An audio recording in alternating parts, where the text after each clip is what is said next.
Bonjour à tous, bienvenue à ce webinaire présenté par Novipro et IBM. Je me présente Alain Malbeuf, je vais être l'animateur aujourd'hui. Donc, bien heureux de vous accueillir pour discuter de votre parcours vers SAP HANA. Avant de commencer, j'ai quelques indications pour vous permettre de bien profiter du webinaire. Premièrement, si vous avez des questions ou des commentaires durant la présentation, vous allez pouvoir cliquer sur l'onglet questions et réponses qui se trouve en bas de votre écran. Nous allons pouvoir répondre en fin de webinaire durant la période spécifique aux questions, à vos questions, là, justement. Ensuite, une fois le webinaire terminé, un courriel va vous être envoyé.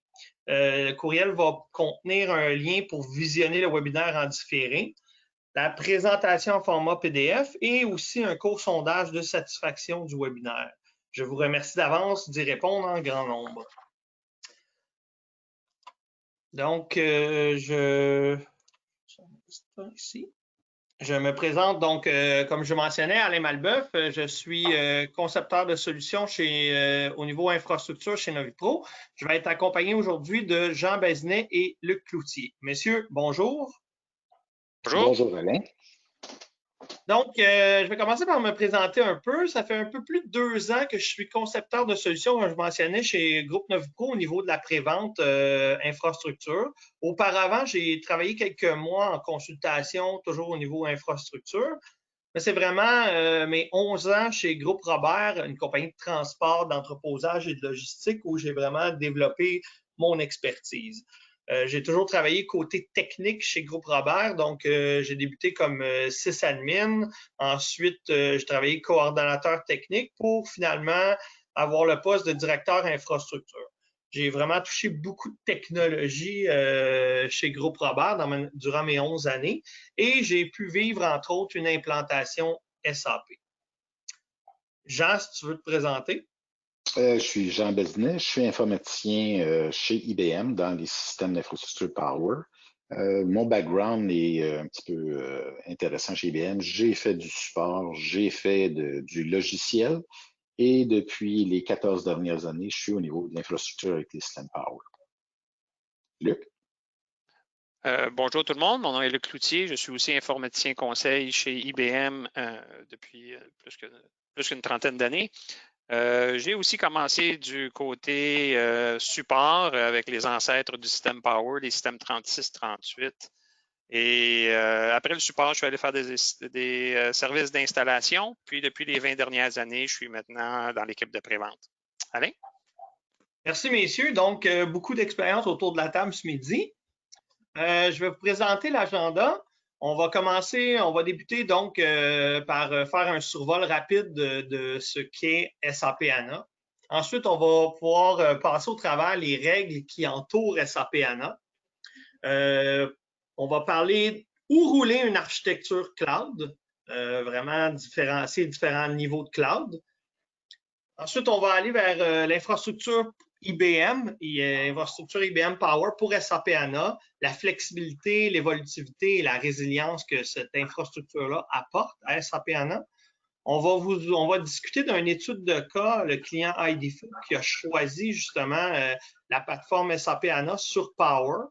Et on va finir avec la période de questions, en fait, les réponses à vos questions que vous aurez soumises tout au long du webinaire. Je vais débuter par vous présenter rapidement le groupe Novipro. Le groupe Novipro existe depuis plus de 25 ans et compte près de 150 employés. On est constitué de 3 piliers. Le premier, Novipro Solutions d'affaires, un focus principalement sur les solutions ERP d'affaires des entreprises. On a aussi beaucoup d'expertise au niveau des autres besoins d'affaires des entreprises, entre autres l'analytique, l'intelligence artificielle, le big data et le IoT. Au centre, on retrouve Novipro Solutions technologiques, qui est axé sur les solutions de centre de données, autant au niveau matériel, on va parler de serveurs, stockage, la réseautique, qu'au niveau logiciel, que ce soit au niveau de sécurité, sauvegarde des données, etc. Finalement, le dernier pilier, eSpace, qui est la division info nuagique et de services gérés. C'est une division qui s'est développée pour s'adapter aux besoins de nos clients au niveau de solutions de cloud privé. Avec les années, on a eu de plus en plus de projets d'intégration au niveau du cloud public pour les clients. On voit vraiment qu'il y a un intérêt et une croissance de ce côté-là pour les entreprises. Finalement, la portion services gérés, on va pouvoir en reparler davantage plus loin dans la présentation, mais eSpace est là pour tout ce qui touche les services gérés des infrastructures de nos clients. Je vais maintenant laisser Jean vous faire un survol de ce qu'est SAP HANA.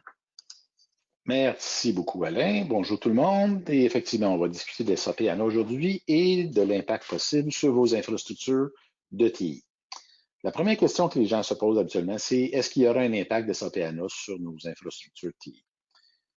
Est-ce que j'aurai un problème avec des serveurs? Est-ce que ça nécessite de nouveaux serveurs plus puissants? Est-ce que j'aurai besoin de plus de stockage pour les données, puis des choses comme ça? Et si je vais mettre mon SAP HANA partiellement dans un nuage, soit privé, soit public, soit hybride entre les deux, quelles sont des considérations que je dois avoir? Okay? Si vous regardez tout l'ensemble de ça, vous allez avoir un impact sur toute cette structure-là.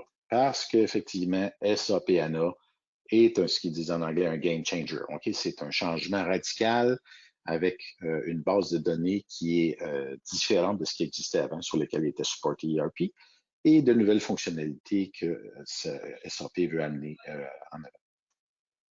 Si on regarde ça en se posant la question, mais qu'est-ce que SAP HANA?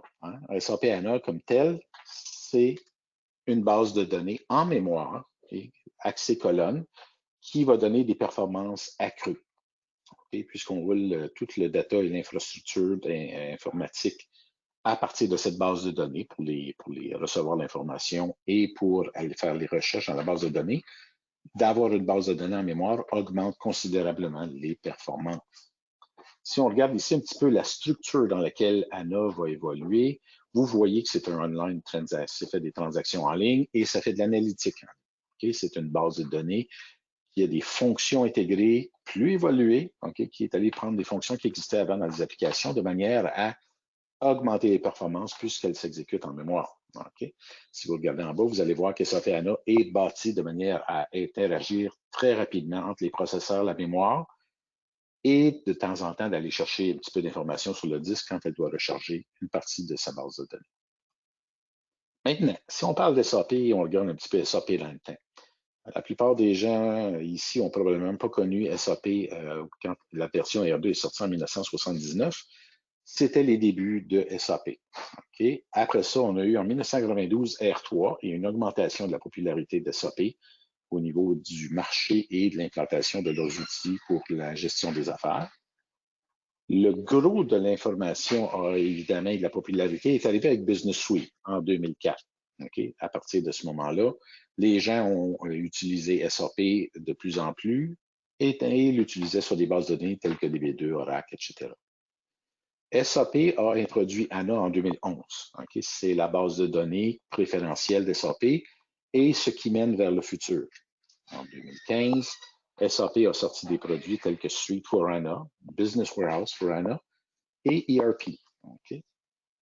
Maintenant, SAP a prédit qu'à partir de 2025, il n'y aura plus aucun support pour les bases de données autres que SAP HANA et qu'il n'y aurait plus d'évolution de fonction à l'intérieur des Business Suite 7. Cette date a été repoussée à 2027, date à laquelle, en ce moment, il n'y aurait plus de support pour les applications. Petite statistique, approximativement 65% des transactions du monde vont toucher un système SAP à un moment donné ou à un autre. Plus de 80% des clients de SAP continuent à rouler l'environnement traditionnel SAP. Et le support, comme on disait, pour le non-SAP ERP va finir en 2027. SAP développe activement toutes les fonctions qui doivent s'en aller sur HANA. Et SAP considère qu'ils n'auront plus de skills pour le support à partir de 2027.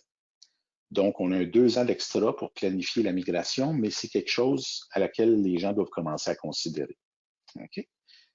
Petite question, quand prévoyez-vous passer à SAP HANA? Vous le faites en ce moment ou vous êtes déjà sur HANA dans 6 mois, 12, 1 à 2 ans? S'il vous plaît, répondez au sondage.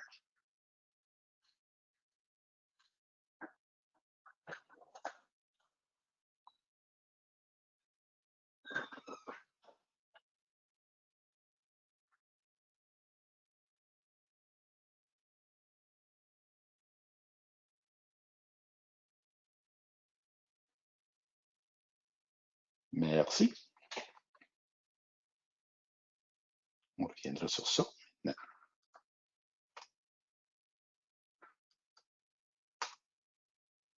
L'approche à SAP-HANA. Okay?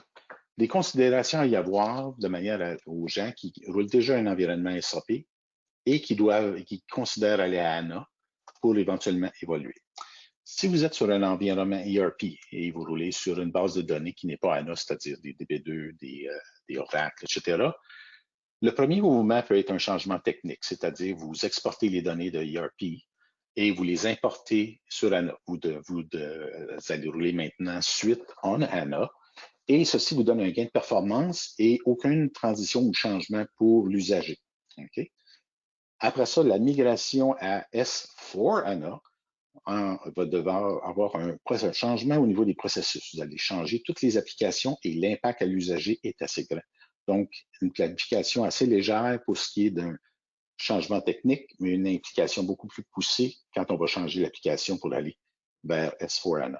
Okay? Similairement, sur le Business Warehouse, okay, la base de données qui est non-HANA peut être migrée sur Business Warehouse en HANA, changement qui est relativement simple. Et après ça, quand vous allez aller à Business Warehouse for HANA, le changement est beaucoup plus complexe. Okay? Ce sont des choses à planifier et peuvent être faites par étapes. Finalement, au niveau du CRM, c'est un changement de processus dès le départ puisque la plupart des fonctions de C4HANA sont au niveau info-nuagier. Maintenant, les règles d'SAP. Okay? On sait que SAP, c'est une compagnie allemande qui sont extrêmement professionnelles, très strictes, gèrent très bien les environnements et leur logiciel roule la plupart du temps des applications qui sont critiques aux compagnies qui l'exécutent. À ce moment-là, les règles de SAP doivent être suivies et contrôlées à la lettre et je vous encourage à aller voir les notes de service. La plupart des gens qui roulent SAP sont au courant de ça et considèrent comme ça comme une bible de manière à pouvoir accéder au support de SAP.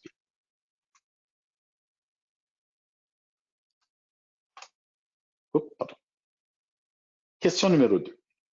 Si vous pensez à une option nuagique pour rouler votre SAP HANA, considérez-vous aller dans un cloud public, dans un cloud privé dans lequel vous gérez vous-même sur votre site ou vous avez de l'aide de quelqu'un d'autre pour le gérer, ou une combinaison des deux.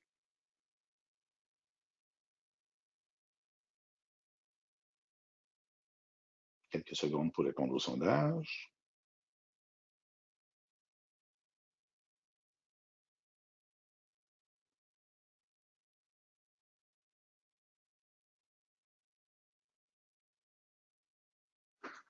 Merci beaucoup.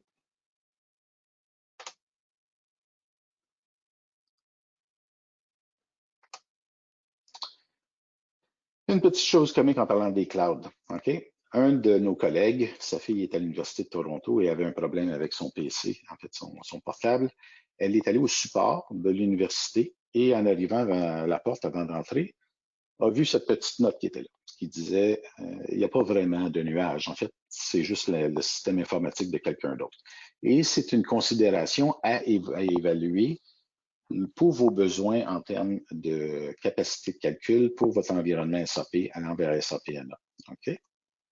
À ce niveau-là, vous devez choisir la bonne location pour la bonne application. Certains gens vont penser que je vais aller 100% dans le cloud. Okay? Et c'est faisable. Il y a des choses qui sont, c'est facile d'avoir l'équipement, il est déjà en place. Vous payez pour ce que vous utilisez. Et comme on dit, vous n'avez pas à commander des pièces, le faire installer, la réseautique, le storage, etc. Toutes les choses sont là disponibles. Par contre, vous êtes dépendant de ce vendeur-là ou de plusieurs vendeurs à l'externe. À ce niveau-là, vous pouvez regarder aussi pour un cloud privé chez vous ou un autre chose, mais des environnements dédiés à vos besoins.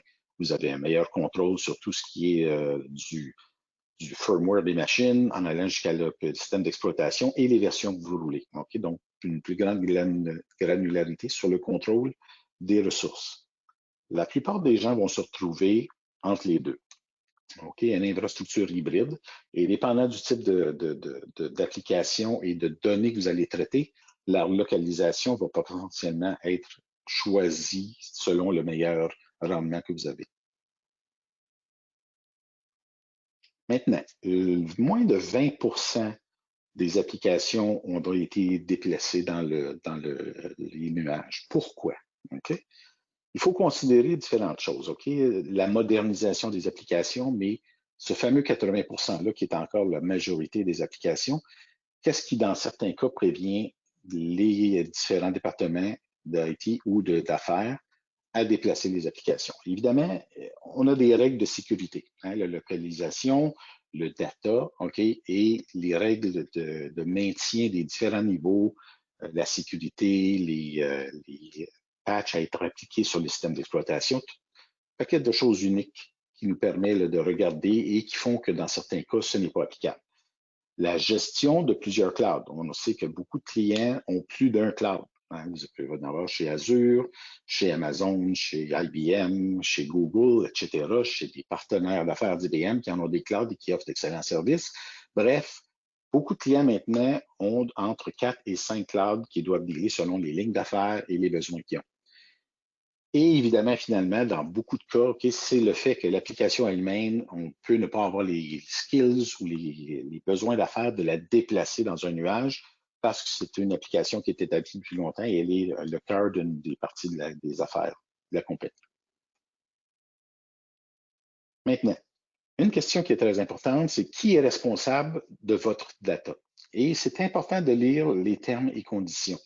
Okay? Si on prend 3 exemples ici chez Azure, Amazon, Google, et je suis sûr que c'est la même chose dans beaucoup d'autres provisionneurs de nuages, le client est responsable de son data la plupart du temps, à moins de prendre des ententes spéciales et les différentes choses. Okay? Donc, c'est un pensée bien quand je vais déplacer mes applications et mon data dans le cloud, de voir à ce que tous les différents services auxquels je suis habitué avec mon département d'IT soient offerts aussi. Et habituellement, c'est à la carte.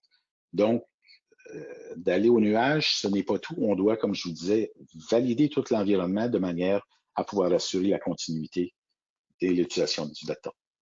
Okay? Maintenant, qu'est-ce que le futur des nuages peut avoir là? Okay? À ce niveau-là, il y en a beaucoup. Okay? Si vous regardez juste SAP Concur, SuccessFactors, Ariba, ces 3 applications-là ne sont disponibles qu'au niveau de cloud pour SAP. IBM utilise SAP Concur pour nos dépenses, et c'est une application que nous utilisons à partir de notre partenaire SAP. Vous avez évidemment la panoplie d'utilisateurs de cloud disponibles, Azure, IBM, Amazon, partenaires d'affaires, comme vous voyez, eSpace de Novipro, etc.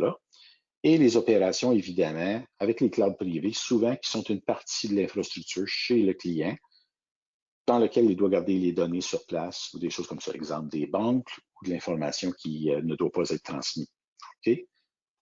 La gestion de ça vous permet de le faire vous-même ou de prendre un partenaire d'affaires ou des gens qui peuvent vous donner les services, exemple comme chez Novipro, et vous pouvez avoir aussi des outils comme Multi-Cloud Manager qui vous permettent de gérer toutes ces instances de nuage. Okay? Une chose à considérer et bien à considérer est le fait que le cloud, c'est toujours un système informatique. Okay? On est des software as a service, platform as a service, infrastructure as a service. Qu'on soit public, privé, à la fin de la journée, on doit avoir un bon système qui répond à nos besoins, qui va nous donner les performances que nos usagers ont besoin pour faire leur boulot. Et comme on disait, à la fin, c'est un système informatique et il y a des gens qui gèrent ça. Je vous encourage à considérer ceci dans le design de votre infrastructure vers SAP et de le considérer d'une manière sérieuse. Maintenant, je passe l'information à mon copain Luc qui va vous parler de la fondation et de l'infrastructure pour IBM. Merci, Jean. Alors, les serveurs Power peuvent servir d'architecture de base dans votre environnement ANA, peu importe le type d'implantation que vous voulez faire. On peut tout aussi bien l'appliquer pour une solution locale dans votre centre de données, dans un cloud privé ou dans un des clouds de nos partenaires d'affaires ou même en mode hybride. On a eu un départ très rapide. Nous sommes passés de 0 à plus de 2000 clients dans les premiers 36 mois que nous avons offert ANA sur Power en 2015. Nous avons eu plus de 60 fournisseurs de services cloud et fournisseurs de services gérés qui utilisent les serveurs Power pour leur infrastructure SAP ANA Cloud. Pour une mise en ligne de services en production, les clients qui utilisent Power ont vu une amélioration de 60% plus rapide entre l'acquisition du matériel et la mise en ligne de l'application. 5 des 10 plus grandes compagnies qui font partie du Fortune 500 utilisent notre plateforme. En 2018, les systèmes Power ont reçu le prix SAP Pinnacle Award pour la meilleure infrastructure SAP. Les serveurs Power sont utilisés chez le meilleur fournisseur de cloud SAP, Sidor, et Google a choisi les serveurs Power 9 pour leur plus gros environnement SAP HANA. Même SAP eux-mêmes ont déployé des serveurs Power 980 dans leur centre de données à travers le monde. Ils voyaient des limitations dans les produits des autres fournisseurs et avaient besoin d'un environnement qui leur permettait de grossir beaucoup plus facilement. IBM peut bien parler de tous les avantages d'utiliser la plateforme Power pour SAP HANA, mais ce qui compte à la fin de la journée, ce sont les clients qui l'utilisent. Il y a sûrement des noms que vous reconnaissez ici, et particulièrement en haut à gauche avec des noms canadiens, comme ID Food, un distributeur de produits alimentaires dont vous entendrez parler un petit peu plus tard, les magasins de livres et de cadeaux Indigo, et Meubles South Shore, qui est un fabricant de meubles au Québec. Après les premiers 36 mois de disponibilité d'ANA sur Power, nous avons continué à ajouter des clients, si bien que nous sommes maintenant rendus à plus de 3000 clients à travers le monde et encore plus de 60 fournisseurs de services gérés au cloud. Ils utilisent tous nos serveurs Power pour leur infrastructure SAP HANA Cloud. Donc, beaucoup de clients l'ont adopté et l'utilisent aujourd'hui. Ce qui vient à vous poser la dernière de nos questions de sondage qu'on avait. Selon vous, quels éléments seront impactés au sein de votre entreprise suite à un passage vers SAP HANA? Est-ce que vous pensez que ce sera l'utilisation de vos applications, votre infrastructure, vos processus d'affaires, toutes ces réponses ou peut-être même quelque chose d'autre?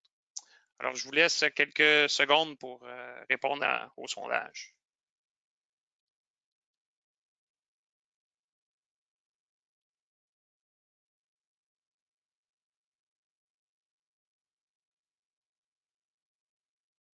Merci.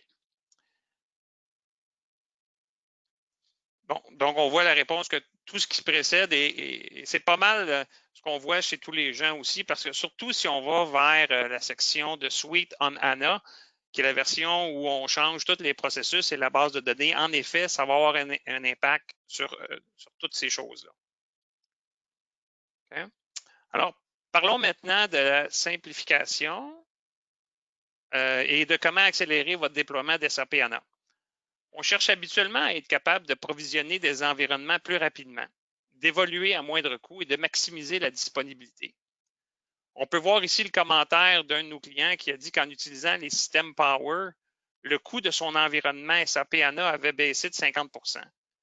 Ceci était en comparant non seulement des fournisseurs Intel, mais aussi des offres provenant de fournisseurs cloud. 50 % moins de coûts d'infrastructure. C'est quand même bon. Et comment on a pu faire ça? Bien, c'est en servant avec les serveurs Power, on peut déployer jusqu'à 16 instances de SAP HANA de production ou 15 instances de production et construire un pool de processeurs partagés pour des workloads non HANA ou de non-prod, comme des serveurs d'applicatifs ou d'autres bases de données sous différents OS, que ce soit Linux, AIX ou IBM i. Il est aussi facile de réduire ou de grossir la taille des VM dynamiquement, sans avoir à redébarrer la VM. Avec la capacité à la demande, il est possible d'ajouter des cœurs ou de la mémoire seulement lorsqu'on en a vraiment besoin, de façon temporaire pour quelques minutes, quelques jours ou de façon permanente. Ceci vous permet de seulement payer pour ce que vous utilisez et ça donne une utilisation bien plus efficace des ressources et des licences, comme en témoigne ici un client. Avec Live Partition Mobilité, il est possible de déplacer une VM de façon dynamique d'un serveur physique à un autre. Vous pouvez faire la maintenance sur le serveur physique sans impact pour les usagers. D'un point de vue évolutif, lorsqu'on regarde les règles de SAP, la plus petite instance que vous pouvez avoir avec SAP est de 4 cœurs et de 128 GB de mémoire. Avec les serveurs Power, vous pouvez ajouter des ressources de façon très granulaire, d'aussi peu qu'un seul gig ou 0.01 cœur. 1/100 de cœur qu'on peut rajouter seulement si on en a vraiment besoin. Pas besoin d'acheter de système plus gros ou de définir une plus grosse VM que ce qu'on a vraiment besoin.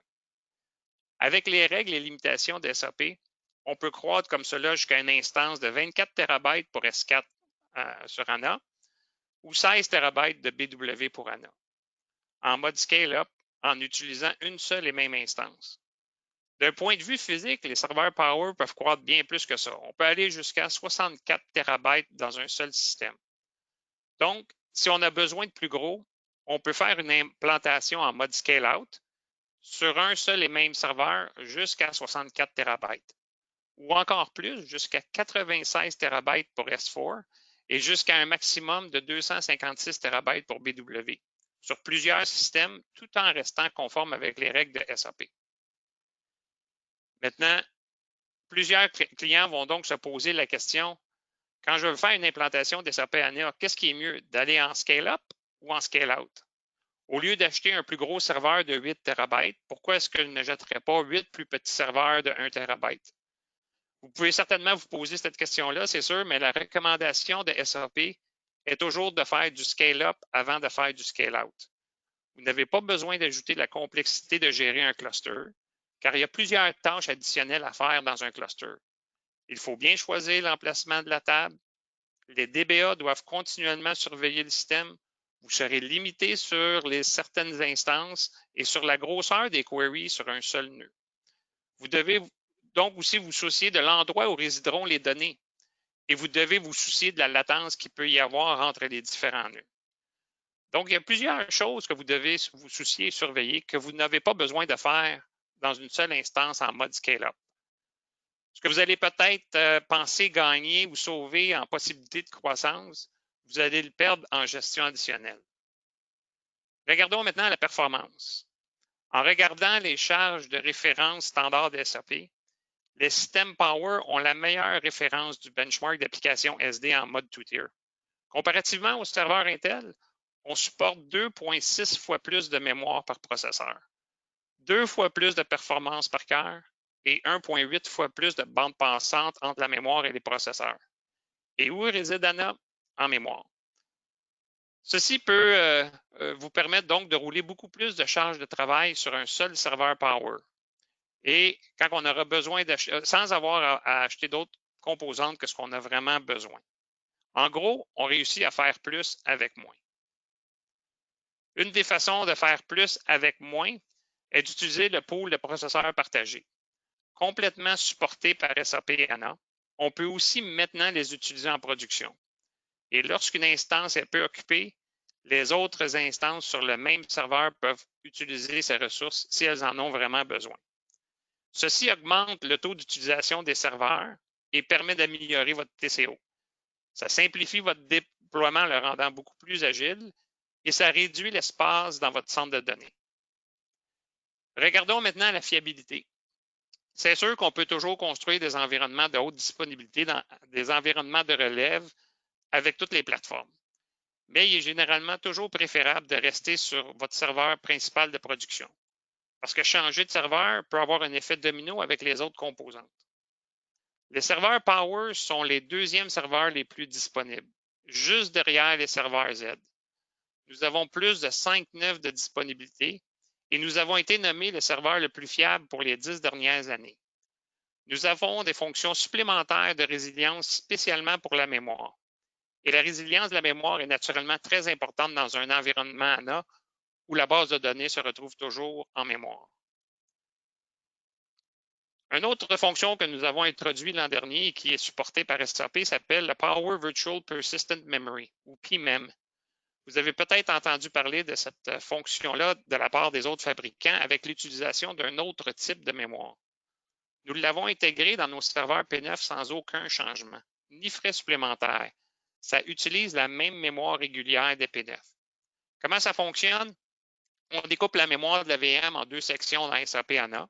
La section Delta, qui est votre mémoire de travail, et la section principale qui contient les tables des données. Cette deuxième section reste en mémoire même après le redémarrage d'une VM. Ceci vous permet de faire de la maintenance sur le système d'exploitation Linux ou sur la base de données ANA et de rebooter la VM de façon beaucoup plus rapide puisqu'on n'a pas besoin à tout relire les données à partir des disques pour les remettre en mémoire. En résumé, SAP ANA, c'est la valeur sans compromis. c'est le déploiement plus rapide, parfait pour la consolidation. Les VM sont isolés, ce qui permet de mettre de la prod, de la non-prod, du HA et d'autres workloads sur un même serveur physique. Vous avez la facilité de croissance avec la capacité à la demande et le changement dynamique des ressources. Et avec la mémoire persistante, ces changements seront connus beaucoup plus rapidement par SAP HANA. Vous avez déjà un environnement P8 ou P9, bien, on va pouvoir le réutiliser pour cet environnement pour SAP HANA. Même chose pour votre stockage. Pas besoin d'en acheter plus si ce n'est pas nécessaire. Qu'est-ce que ça veut dire? La simplification de votre environnement. C'est aussi la disponibilité maximale. On veut éviter que le système tombe en panne et d'avoir à le recouvrir. Les serveurs Power ont le taux de vulnérabilité les plus bas. Vous pouvez rencontrer vos objectifs de service tout en réduisant les pannes. La production de la mémoire est là par défaut, pas besoin de faire l'achat de composantes supplémentaires. Qu'est-ce que ça veut dire? Vous allez mieux dormir la nuit et vous réduisez votre risque pour la business. La dernière composante, c'est la croissance abordable. Puisque nous avons une meilleure performance par cœur, puisque nous sommes capables d'avoir un meilleur taux d'utilisation de nos ressources et que l'on peut mettre des workloads complémentaires ensemble sur un même serveur, on peut réduire le nombre de serveurs, l'espace physique et les coûts d'opération. Et ceci veut dire qu'en bout de ligne, un coût total d'opération plus bas. Ces avantages sont importants à considérer non seulement dans les environnements au lab d'analyse, mais encore plus dans les environnements d'OLTP transactionnels.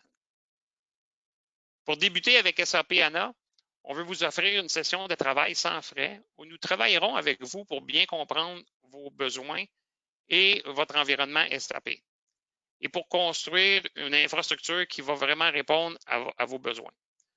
Pour prendre en charge cette workshop-là, vous pouvez contacter naturellement l'équipe de NoviPro qui va se faire un plaisir de vous aiguiller avec nous. On va regarder vos données, votre environnement, et on va vous donner des options où nous réutiliserons peut-être votre infrastructure actuelle si c'est possible, ou peut-être la remplacer par une nouvelle. On va regarder les options de Power, naturellement, mais on va aussi regarder Intel et tout ce qui peut se faire aussi dans le cloud. Nous regarderons les options de haute disponibilité et de recouvrement en cas de désastre qui peuvent s'appliquer à votre environnement. On va regarder les backups, les demandes dans le stockage, l'impact sur votre réseau. Puisque HANA est seulement disponible sur Linux, que ce soit Red Hat ou SUSE, on va aussi regarder les impacts opérationnels que ça peut avoir sur votre environnement. Enfin, qu'est-ce qui va faire l'installation et le support? Est-ce que vous le ferez vous autres même ou vous engagerez un partenaire d'affaires pour vous aider? Je voudrais terminer ma présentation en parlant d'offres attrayantes pour les systèmes préconfigurés qu'on offre actuellement avec nos partenaires d'affaires. Des prix qui se comparent avantageusement par rapport à Intel ou même ce que vous pouvez déployer temporairement sur le cloud. Vous pouvez commencer petit avec un système de 512 GB ou aller avec un médium d'1 TB ou un plus gros de 2 TB. Avec ces systèmes, vous pouvez avoir plusieurs landscapes de SAP HANA. Vous pourrez avoir 3 environnements, une prod, un développement ou un QA, tous sur le même serveur selon les grandeurs que vous avez réellement besoin, tout en suivant les règles de SAP. Vous pouvez avoir la base de données et les serveurs d'applicatifs sur le même serveur avec 3 ans de garantie standard. J'invite maintenant Alain Malbeuf à venir vous présenter leur plateforme d'info nuagique et de vous parler de l'étude de cas avec AliFood. Alain? Merci, Luc. Oui, je voudrais juste rappeler aux participants, si vous avez des questions, n'hésitez pas à utiliser l'option pour poser vos questions à même le bouton que vous allez retrouver dans le bas de votre écran. On a eu déjà 1 ou 2 questions, donc participez, ça va nous faire plaisir de répondre à vos questions. On a les experts aujourd'hui avec nous, fait que c'est le temps d'en profiter. Un petit retour sur eSpace que j'ai parlé un peu au début, qui est la plateforme info nuagique de NoviPro, ainsi que la plateforme pour faire l'équipe qui va faire le service géré de nos clients. eSpace offre un éventail de services pour les entreprises. Autant, on le voit à l'écran ici, là, autant au niveau de l'offre d'infrastructure info nuagique, que ce soit au niveau cloud privé, cloud public, cloud hybride, C'est toutes des façons de faire qu'on a vues dans la présentation que mes collègues nous ont fait. Ensuite, on a au niveau de la sécurité, l'offre au niveau de la sécurité des spaces comprend la gestion de la sauvegarde, qu'on plus communément appelée en bon français Backup as a Service. Ensuite, l'accompagnement au niveau de la sécurité des entreprises, ainsi qu'une offre qui est CISO sur demande ou Chief Information Security Officer as a Service. Enfin, on voit aussi que parmi les offres, les services offerts, le service de relève, on va aider les entreprises, nos clients à développer et à gérer leur plan de relève. On va pouvoir mettre à disposition de l'infrastructure pour soutenir cette relève-là en cas de désastre. On va pouvoir aider au niveau des tests de validation ainsi que l'accompagnement pour bien gérer la relève. C'est vraiment, il faut comprendre qu'eSpace est vraiment une expérience personnalisée et adaptée aux besoins des entreprises et de nos clients. On va passer maintenant au niveau de l'étude de cas de notre client ID Food. Pour ceux qui ne connaissent pas ID Food, c'est le plus grand importateur et distributeur de produits alimentaires et de spécialités au Canada. ID Food vont distribuer des produits comme la marque française Maille, qu'on connaît bien pour la moutarde de Dijon, vont distribuer produits asiatiques Blue Dragon, qui font des nouilles, des sauces asiatiques. On parle de nouilles, donc les pâtes alimentaires italiennes Del Verde, c'est une autre marque qui est distribuée par ID Food, ou encore le thé Twinings. J'ai fait le tour de l'Europe ici. Pour être plus compétitif et agile, ID Food a procédé à l'implantation de SAP HANA. ID Food migrait à partir de leur propre application qui avait été développée à l'interne. Ils ont choisi cette plateforme-là, SAP HANA, pour, comme je mentionnais, être plus compétitif et agile dans le marché aujourd'hui. Pour supporter SAP HANA, ils sont allés avec la plateforme qui a fait le plus de sens pour eux, qui est IBM Power. Pour toutes les raisons qu'on vient d'énumérer précédemment, mais surtout parce que ça leur a offert une meilleure consolidation au niveau SAP HANA et pour eux, ça leur offrait un meilleur potentiel de croissance sur la même plateforme à long terme. Par ailleurs, pour que ID Food puisse se consacrer aux activités qui sont propres à leur entreprise, ils ont opté pour le service géré par eSpace pour SAP HANA sur IBM Power. Bon, pourquoi? Parce que ça leur permet de focusser sur le cœur de leur affaire, qui est la distribution alimentaire. Donc, le cœur des affaires de ID Food n'est naturellement pas de gérer un SAP HANA, mais bien de distribuer, au niveau de l'alimentation. Donc, en focusant et là-dessus, ça leur permet d'être plus agiles, justement, et plus efficaces. Ils peuvent ainsi s'assurer d'optimiser leur processus d'affaires, puis au final, ça les rend plus efficaces dans leur opération. Comment? Bien, en laissant les experts s'occuper de la technologie sous-jacente au système d'opération. En commençant, j'ai oublié la slide n'a pas changé, voilà.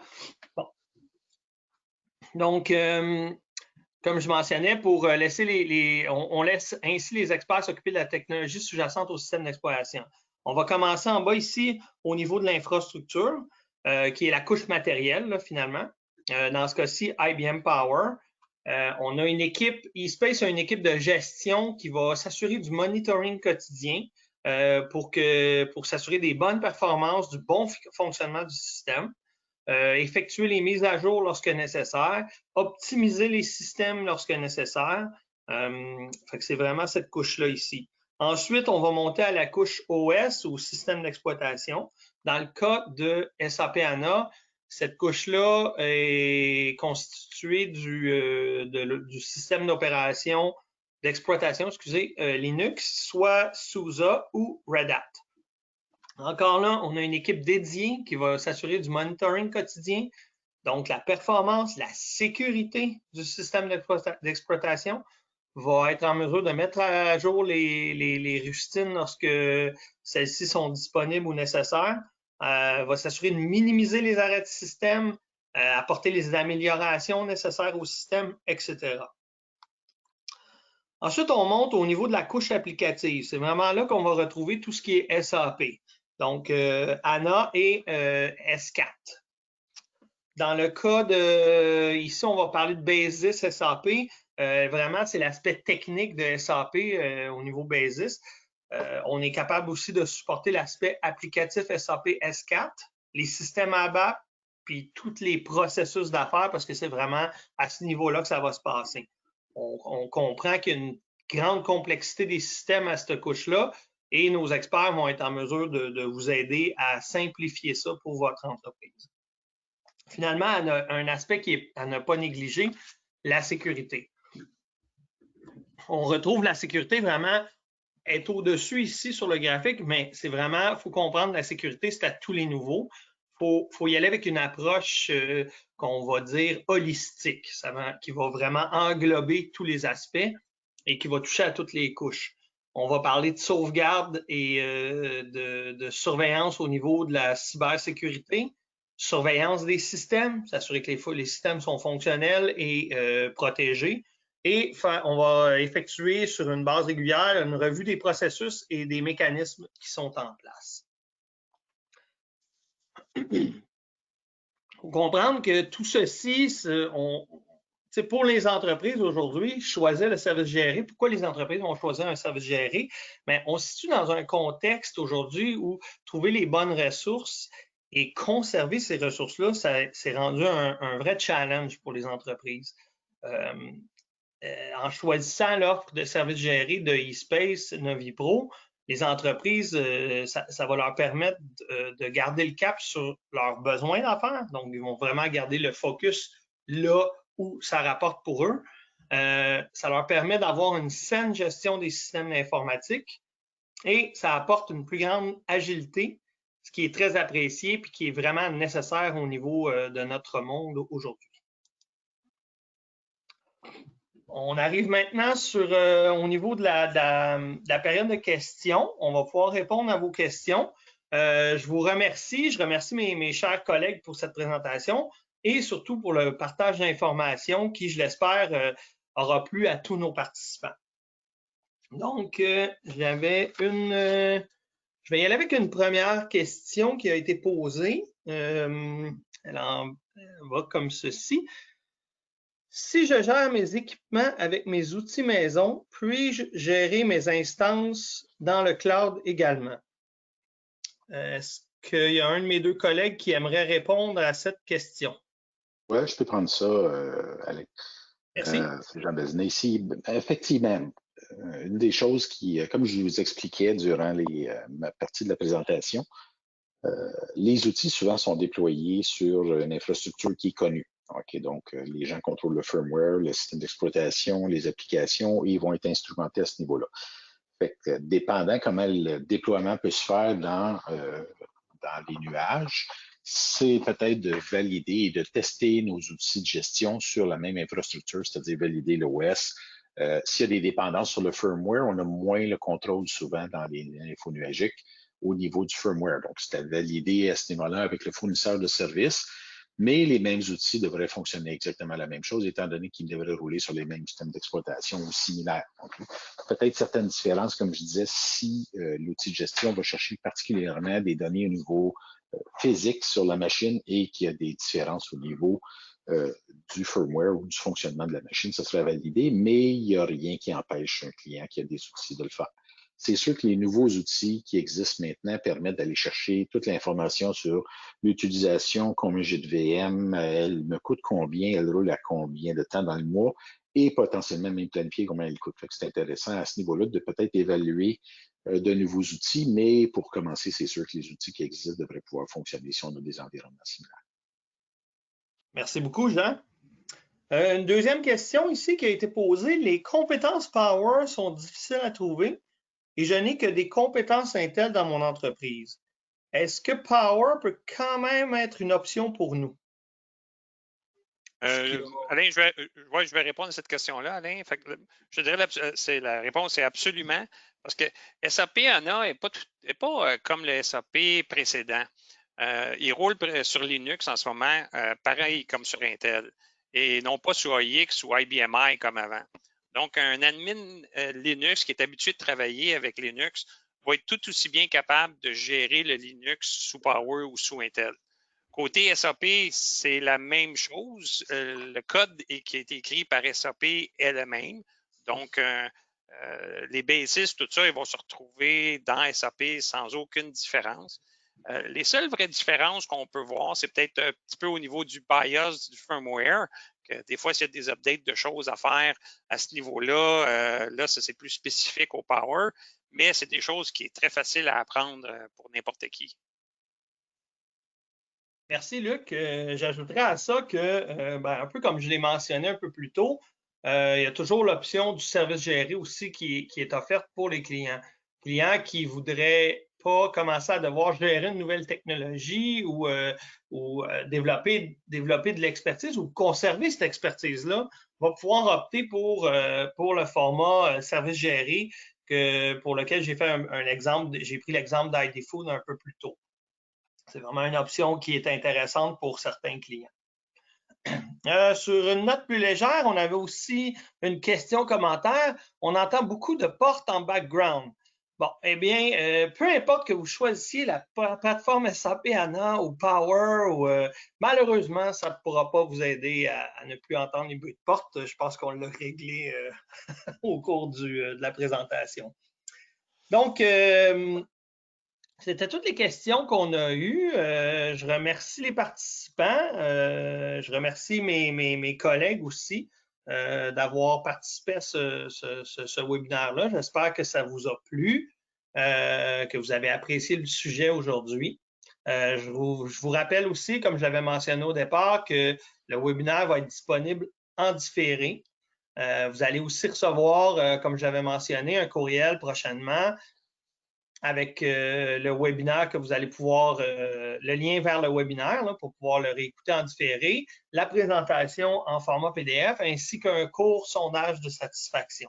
On vous remercie de bien vouloir répondre au sondage. Tout ça, c'est dans le but d'améliorer nos prochains webinaires. Aussi, tel que mentionné par Luc, c'est Luc, je crois, oui, c'est Luc qui l'a présenté tantôt. On offre un workshop gratuit d'une demi-journée avec les experts IBM pour passer en revue votre infrastructure. Tout ça dans le but de vous préparer à SAP HANA. C'est une belle offre ici. Ça va pouvoir vous aider à évaluer les différentes étapes à mettre sur pied pour y arriver. Et donc, si vous êtes intéressé par cette formule-là, vous avez de l'intérêt, je vous invite à communiquer avec nous, NoviPro, pour qu'on puisse vous accompagner dans vos démarches. Donc, merci de votre participation au webinaire ce midi et je vous souhaite un excellent après-midi. Merci. Bonjour. Merci à tous. Au revoir. Merci. Au revoir.